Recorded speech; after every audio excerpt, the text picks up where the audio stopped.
You've got questions and I've got answers. Well, at least a few answers to a few of your questions, and we're going to center them basically on YouTube. But still, I've got some answers to your questions. And I love that so many of the comments on my videos have people that are just really wanting to know. They're getting ready to start their channel, or they're moving along with it, and they have some things they just wanted to bounce off. So I had some questions that have come up more than once, and I thought, hey, let's just answer them in a video. And then if you have further questions, you can leave them down in the comments, and we're going to keep going in this realm and have some question and answer sessions every now and again. Hey, I'm Diane. I am in my mid-50s, and I've started this channel because I want to help my fellow folks who are age over 40 and over to be able to have more influence and have the opportunity to earn more income, primarily by selling what we already know. And one of the best ways to do that will always be a YouTube channel. So let's jump in. First question, should I use an old channel or start a brand new one? What surprises me the most is maybe that there's so many of us that just have old YouTube channels sitting around that aren't doing anything. So in my situation, I've had this channel, I started it, I believe, in 2019. I had a neck surgery that I was searching for stuff on YouTube that people were talking about their experiences of it, and there were very few people doing that. So I thought, this is your time. Okay, I'm going to start making videos. And I did, and I progressed through that and talked about recovery stuff and the experience I was going through and so forth. And then kind of stopped. So I had maybe 5 or 6 videos sitting on this channel, some of which were definitely getting views because people were searching for this surgery in particular and wanted to find people's experiences. And I had some of the few videos that were out there, so I was getting some views. However, I really haven't posted anything on it by and large for at least maybe like 4 years now. So in August of 2024, when I thought, okay, I'm going to give YouTube another go. I've had a few channels prior to this one that I can't say set the world on fire, but I thought I'm going to give it a go and talk about a new topic of what I'm talking about now, and I started posting videos on this channel. I think it was to my advantage that I put them on a channel that has already had some traffic on it.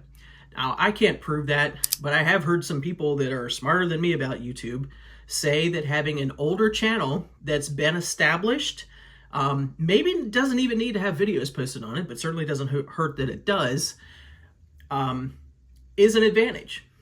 Because YouTube already has sort of like cleared out the fact that this is not a bot channel. I'm not just, doing spam comments and so forth with it, that I'm actually doing something that I've posted on it, I've gotten views, and it's just aged.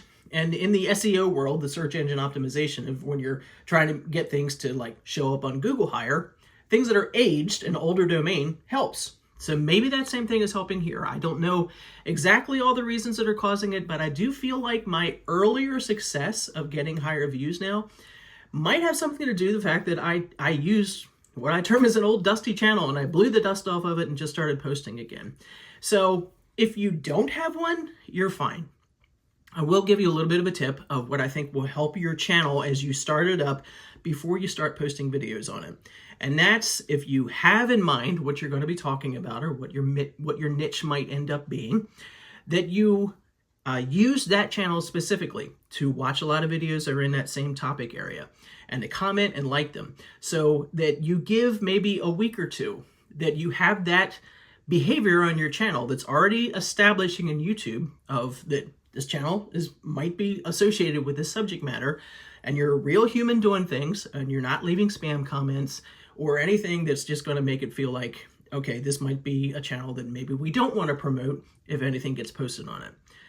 I think that can help get that established, but if you do have an older channel, and even if the topics are wildly different than what you're going to talk about, I don't talk about this neck surgery anymore, but I'm leaving the videos there because A, I think people are still benefiting from them because I know I get comments and views from people who are still facing it, and B, I've just started a new topic and gone from there, but it's not a big deal that those videos are still there. I don't think people who are looking at my channel are hopefully not going back that far and then seeing, oh, well, this is wildly off topic. I'm still getting views, I'm still getting subscribers, and those videos are still there. And I feel like leaving them there helps just to have that age of the channel that seems to be bringing me some benefit. So bottom line is, if you have an older channel, even if you have videos on it that are nothing like what you're going to go with, you can still change the channel name, obviously change the channel images and that kind of thing. But if you have one, I'd go with it. Okay, what should I make my first video about? I gotta say I'm a little surprised that there's so many people that feel like their first video out of the box has to be perfect, number one, and has to really be aligned with what they think they'll be talking about 100 videos from now. It's just not like that at all. It's a perfect opportunity to really enjoy the time of, I don't have a whole lot of eyeballs watching me yet, so I can try different things. I can try different topics to talk about. I can try maybe even a couple niches. And by trying, I mean you get the opportunity to see how comfortable you feel talking about them. And as views start to grow a little bit, you'll see where the receptivity is of what your audience might be going for. Now, obviously, that might take some time, but as you're starting out, you really just have so much freedom to be able to enjoy the experimentation aspect of it. So if you're thinking about your first video, it doesn't matter at all. It doesn't matter at all. It doesn't set a tone. It doesn't define what has to happen in the future. You can do it, and honestly, if you despise it more than life itself, you can take it down. Now, I wouldn't recommend you do that because it just helps to build traffic. It's going to sit there. You might be able to look back and laugh at it someday and, see how far you've come from it. But the first video is nothing magical whatsoever. It can be anything that you just want to try out and see how it goes. And then make your second video something dynamically different if you want. You can do the same topic, of course, but here's your chance to really kind of spread your wings and see what's going to work and see what you feel good about and just build on that as you keep doing video after video. And I think you're going to start to sense where you want to go and what you're being responded to with your viewers and make your decisions from there. First video, totally wide open. Don't worry about it. Next question. How do you make your background fuzzy in your videos? And is your background real?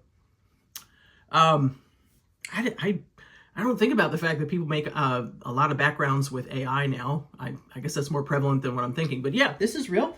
I'm in my home office. I'm a reader, so I have a whole lot of books back there on some bookcases. And if you can see, a lot of people comment on my Wonder Woman poster. She's an unpaid actor in my videos. And yeah, it's just a comfortable place for me to be able to record. And just have a window that's bringing in natural light for me. So if I am able to do it in the daytime, it's a lot easier. I just use that to light up as I'm making my videos. So the fuzzy aspect comes from, I record all my videos simply using my iPhone. And if you have an iPhone, and I believe iPhone 11s or later have the option that when you open up the camera on your iPhone, you can slide it over to video. But if you keep sliding one more, it goes to cinematic mode.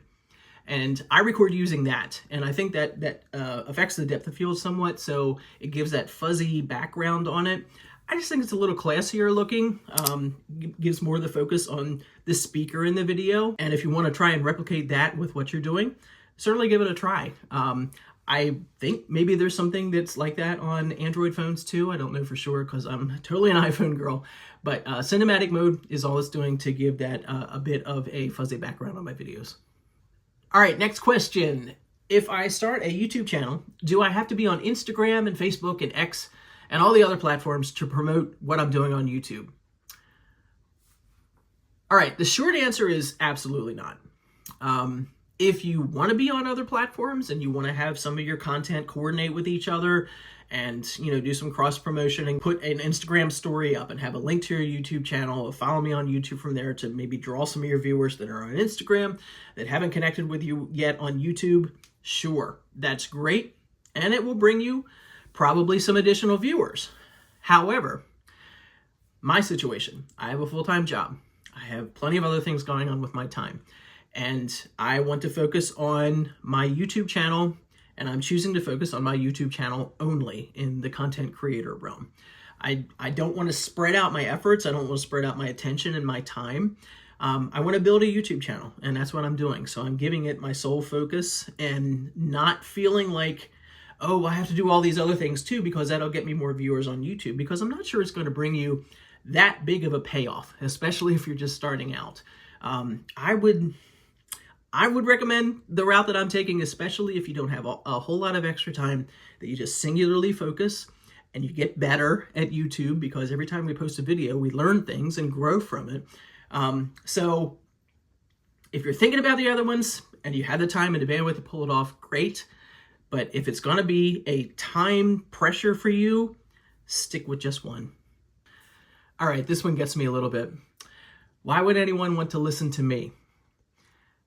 Now, I have no idea what's behind someone writing that type of question. It could just be a joke. Maybe they were saying, why would anyone want to listen to me? Like, why would anyone want to listen to Diane? And sometimes I wonder that. But maybe they're just, it's the lack of confidence that's causing them to kind of ponder that and say, what on earth would I have to share that anybody would care about? Well, there's a lot of reasons. But let's hit a practical one first. It surprises me that there's a lot of people on YouTube that think, oh, well, somebody already talked about that topic, so there's no room for me to talk about it anymore. I have learned that that is really not the way things are. That, in what I'm talking about with building your YouTube channel and having more of an impact as we age and being able to speak to that, there are plenty of people also talking about the same thing. However, there aren't plenty of people who are in their mid-50s, who are planning for retirement. And, my particular situation of speaking at things gives me a definition and gives me an ability to be able to connect with people that you might not be able to. And vice versa. You might be able to speak to an audience that is radically different than who's going to care what I have to say simply by what you're bringing to the table. And honestly, we could be talking about the same subject. People gravitate and listen to and learn from people that they have something in common with. So I encourage you to think about that as you're thinking about the content that you want to create and the topics that you want to talk about and what you would see as your potential perfect audience. And then orient toward that, realizing that there are particular things about you. It could be age, it could be history, it could be work experience, it could be whatever sorts of things that you've gone through that gives you a different definition than the person that's sitting over here. That's what you can really draw on, and that's what you can attract an audience with, because you have something that might be likely in common with that particular group. I can't speak to everyone and have the effect that you could, and the opposite is true as well. So I encourage you to take advantage of that and think about who can be affected by what you have to say simply by all that you're bringing to the table with your life experience, especially if you're somebody like me who's over the age of 40, because we're getting more and more life experience all the time. Please just take advantage of what you have to share and know that there are people who are going to resonate with it just because of where you're coming from. Okay, final question. And I have to say I get this one a lot, and you might be surprised at how simple the answers can be on this one. So here's the question. How do I know what people are searching for on YouTube so that I know what to make some videos about? Okay, there's a couple different approaches to this that I think that could be helpful.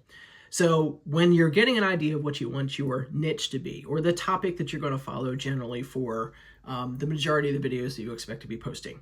So it's time to do a little research. It's time to see what other people are on YouTube talking about that same thing.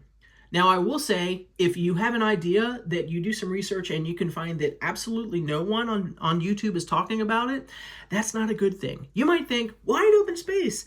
But in actuality, it means no one cares about it. So if you're finding competitors, if you're finding people that are in the similar vein of what you want to talk about, then hit those channels. And once you go there, go to the channel, hit videos, and drop down and click over to see popular. So that's going to order the videos on the channel by the amount of views that they've gotten. So from the most views to the least. Now, some of these on a lot of channels could be pretty old. So I would suggest that if you can find a channel that has some pretty high views on what they're talking about, especially in comparison to the number of subscribers they have, that's also a big positive too. If you can find a high amount of views that's generally above what the subscribers are on the channel, that might be a good topic. But I will say, keep it within like the last 6 or 9 months. If it's 5 years old, it may not be as evergreen as you think it is. It might have been something that was popular for that time. But for now, if you can find videos that have a fair amount of views and are less than 9 months old, we'll say, that could be a good topic for you to want to pursue. And if they have a popular number of views with it, if you can create a video that is in the same vein, but again, you're putting your spin on it, your experience, your stories, but still keep with that topic that you know has proven to have some attraction with viewers in your niche. It's definitely something I think you should consider. Now, here's another approach if you're really just like brainstorming for whatever ideas you want to come up with. This isn't going to be maybe as targeted, but it surprises me how many ideas you can generate going this way. So you want to go to YouTube, and in the search bar up at the top, you just want to put in the broad topic of what you'll be talking about. So I'll choose, for instance, woodworking. And I don't know anything about woodworking generally, so this will be informational for me too. So what happens, you don't actually want to hit search. You want to just bring up the drop down that comes up with all those things that have been typed in. Here's the important part. These have been typed into the YouTube search bar. Someone or someone's has actually typed in these topics to be able to search for videos. So you know people are looking for these topics. So here, woodworking projects, furniture, woodworking Japanese, ASMR. How can loud woodworking be ASMR? But that's beside the point. Beginner wood carvings, woodworking table. So, and then here is another thing, and I believe some people call this like search alphabet soup or something like that. So say I want to do woodworking, and then I'm just going to put in the letter A. Well, then that brings up a whole nother list of possibilities. Obviously, I'll delete that, put in the letter B, and you can see where I'm going here. So you can put in your general topic and then just go through the alphabet to see what the drop downs are going to become as you go, and you're going to get a whole lot more answers that way than just putting in the straight up topic. And, you can put in whatever other combinations after that too. You'll get even more choices. But if you're just taking the real wide open approach of I'm just going to, have any ideas and make a whole big list and then start to narrow down your list from there, that's a great approach to find a whole lot of topics. Now, guaranteed, some of them that come up are going to be nothing at all that you have an interest in talking about, but it's really going to generate some ideas, and you get the big benefit of knowing people are actually searching for these terms on YouTube. So it's a great starting point. So that's all the questions we're going to take on this one. I'd be happy to do some more question and answer videos if that's helpful. You can leave questions down in the comments for me, and I can consider them, or I might be able to give you a quick answer just down there too. I like to do that when I can. So if you're on the YouTube journey, congratulations. I highly recommend it, and really wish you much success on that. If you're over the age of 40, I do have a playlist that is on how to succeed on YouTube when you're over 40 that I'm building all the time, and I think you can probably find some helpful information in that. And I'd love to see you in future videos, so I'd love if you'd subscribe.